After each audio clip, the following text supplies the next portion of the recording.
The Federal Executive Council has approved the constitution of a committee to pioneer the launch of the National Relief Fund aimed at catering for victims of disaster in the country. One of the decisions taken at the Council's meeting this Monday. State House correspondent Musbau Dan-Wahab reports. Council members are back for the first meeting in 2 months. Apparently, memos are piled up for consideration.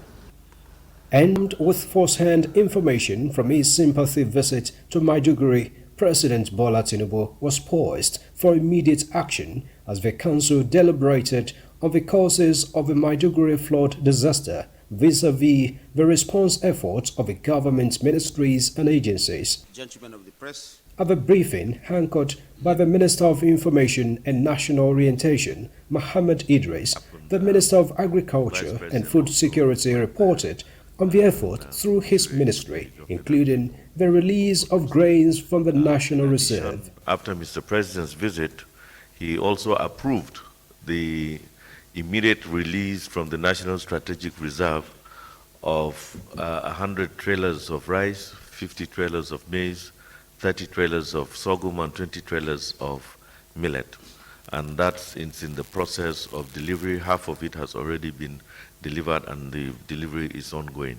Learning from the experience of the past, the Council was to prepare for the future as it approved the constitution of a committee for the National Disaster Relief Fund announced by the President in Maiduguri, while a technical committee has also been set up for the reassessment of integrity of dams in the country. To look into not only the Alao Dam, but other dams in the country, to reassess them and come up with recommendations that will solve the challenge of flooding, and also putting into use the available dams we have. Ministry of Works got approvals for various roads construction and rehabilitation projects across the country, including Section 2 of the Sokoto-Badagry Superhighway and a section of the Abuja-Kaduna Road. And that is 82 kilometers by 2, and it's to be done with asphalt that they have been working with.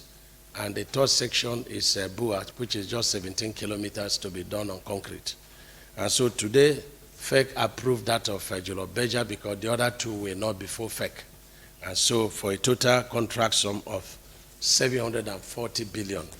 Similarly, the FCT administration secured Council's approvals to improve infrastructures across its satellite towns, which include roads construction in Kwali, Gwagwalada and Buari area councils. It has been Mr. President's renewable agenda that we should also take development to the satellite towns. As I speak to you today, I know before December we'll be able to commission not less than 75 kilometers of roads. But Mr. President had also said we must continue to give hope and give infrastructure to satellite towns. Finance Minister also briefed on the objectives of the Executive Economic Stabilization Bill to be sent to the National Assembly. It contains, for example, items that change the Foreign Exchange Act, give greater liquidity and encourage the use of electronic rather than cash means, for example. And of course, giving the central bank even greater ability to bring in and attract funds such as the money from the international money transfer organizations.